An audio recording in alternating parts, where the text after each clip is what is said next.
What I'm going to do is I'm going to fire form a factory 30-06 Springfield cartridge to a 30-06 Ackley Improved. Now, the one on the left is the standard 30-06. The Improved is on the right. The factory cartridges I'm going to be using is a Federal 150 grain soft point. That's the one on the left. Winchester 150 grain silver tip, and a Winchester 180 grain power point.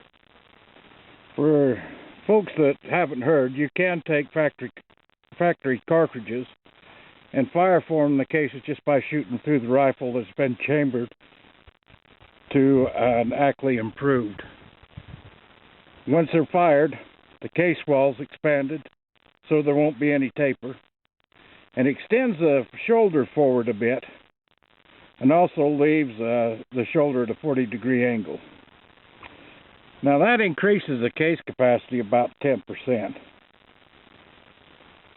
Now common sense would dictate a cartridge designed to shoot at 2,900 feet per second, like the 150 grainers I'm going to be shooting today.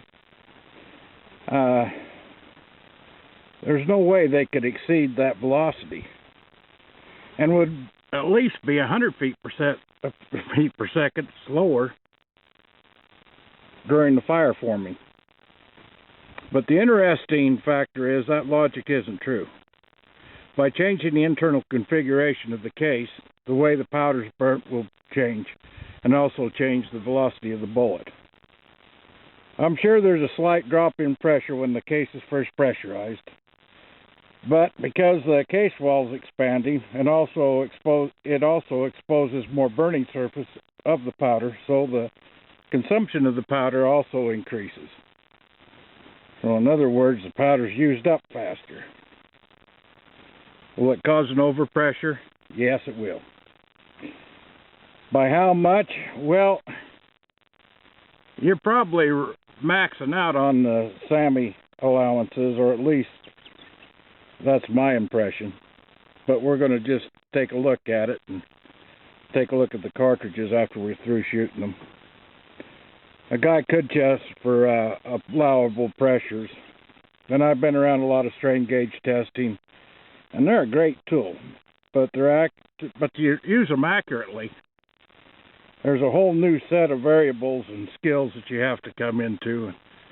I'm not into it that much, so I'm just going to do a visual with how flat the primer's being flattened and such. Would I recommend reaming out a chamber for the Ackley Improved for the average shooter? No, especially if you're just thinking that you're going to be improving a lighter actioned rifle. The biggest reason I'd say no is wildcat cartridges, if I can get my tongue out of the way, falls in the realm of an experienced hand loader that's developed through experience, and through experience it's mostly failure is what we learn mostly by. So if you've blown up a couple, 3 rifles, you're probably well on your way. Or you could be under the guidance of an experienced hand loader and have access to a certified NDT process to check how your experiments are actually going. If you're not going to NDT the components, then rely on the opinion of others. You better be careful, because there's an abundance of folks out there that tell good stories but don't know shit about it. There's little published loading data on wildcat cartridges that's been thoroughly tested. It's mostly tested just from what we're doing here. And I don't use other hand loaders' information because there's too many variables that could enter into it. Even the reamers are not standardized. And when purchasing dies, I'd advise to send 3 fireform cases to the manufacturer to match up the case to the die, or have custom dies made to your specific chamber. Whichever way you do it, the dies are going to be considerably more expensive. Another bit of advice, while you're working up a load to its maximum, and you have to change the powder, even if it's the same powder but a different lot number, start working that load up again. There's slight variations from lot to lot, and their sensitivity, even though they're the same powder, they may be just enough difference, and when you're pressing it to the maximum anyways, you got to know where you're at. And I'd actually say that for any of your hand loads. Make sure that you stay within the same lot number or retest them. Now, if somebody tells you any different, I'd kind of consider them just a good storyteller. So if you're wondering why I'm doing this, I wanted to demonstrate the changes in velocity during fire forming. And I wondered if I used factory cartridges because of lost luggage or some other reason, what could I expect from it? So here I am. This particular rifle I'm using is on its third barrel. I may shoot more than most folks, I guess. It has an FM 98 Mauser action, 26-inch heavy barrel that I had fluted, because basically fluting makes them look cool. And this particular shooter was built to take a little more pressure than some. And let's see, what else is, oh, it's also got a dual trigger.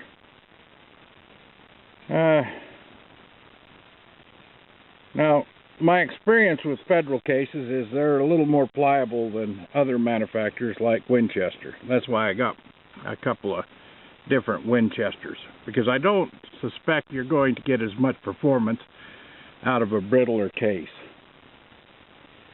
And Winchester has a tendency to crack during fire forming.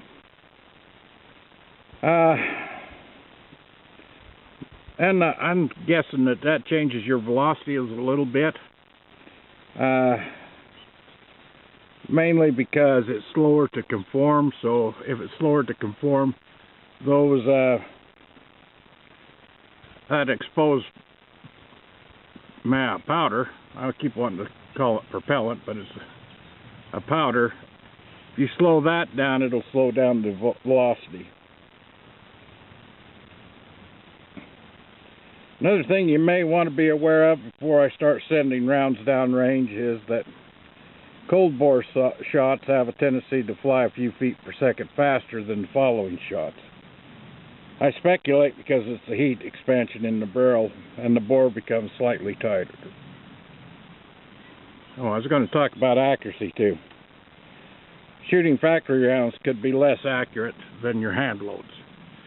Your seating depths you don't have control of. The type bullets you're just buying standardized. Are you going to get the performance as tweaking them with as a hand load? No, you won't. But it'll be acceptable. I don't expect any huge groups coming from these bullets I'm going to be fire forming. This rifle has been bedded, and then it's been relieved. The lugs lapped, bolt plates screwed. The barrel is custom built. Like I said before, it's got a dual trigger in it. It shoots pretty dang good by anybody's standards. And it seems to like about every bullet I've sent through it. It doesn't mean that all rifles are like that. Even the tricked out ones may be pretty picky. And you just kind of have to experiment with different cartridges to find out what your solution is. That is, if for some reason you just can't help yourself and you have to build an Ackley Improved. You may also have read somewhere that felt recoil is less in improved chambers compared to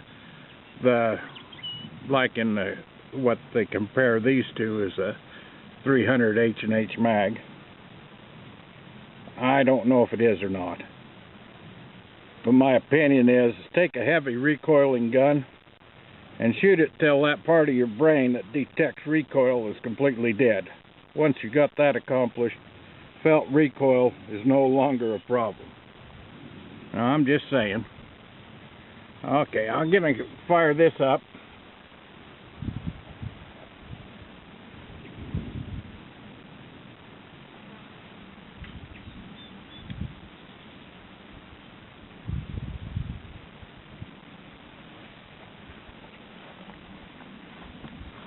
when you're, I don't have a fancy camera, but so I can't zoom in and out. I figured the velocities are probably the main deal. Now this first bullet, I'm going to heat up the barrel with 168 grain Sierra hollow point match grade boat tail. I can't remember everything that's in it, but that's what I'm going to use to heat up the barrel. We're going hot.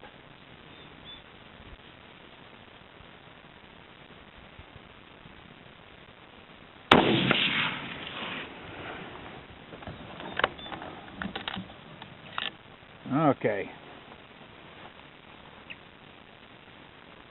3054, is it? I got a little glare from my angle. That's my reload or custom load, whatever you'd like to call it. My next one is the 150 grain Federal.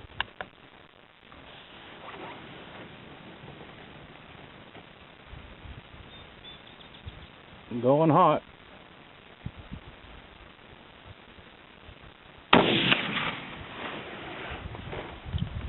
Now these 150 grains are supposed to run at 2,900 feet per second.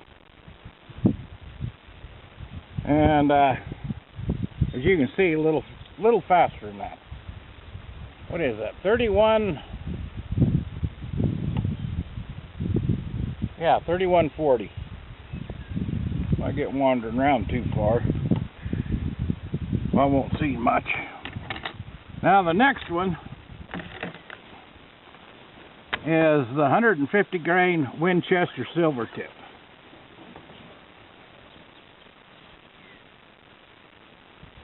Going hot.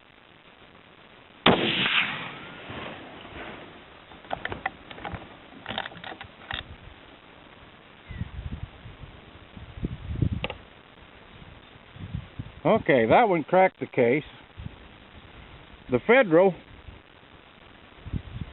it's flattened out good, about like the, well, maybe a little flatter than the Winchester.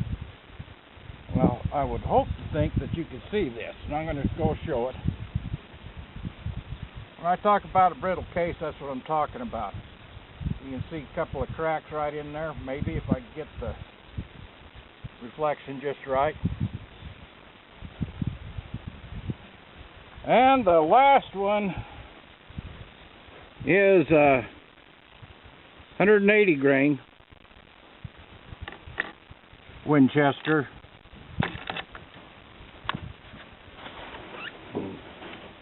Going hot.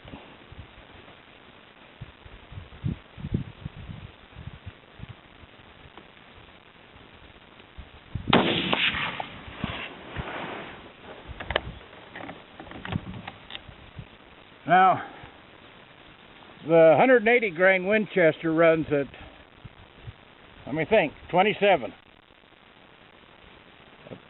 Yeah. No, it isn't. What is it? Yeah, 2,700 feet per second.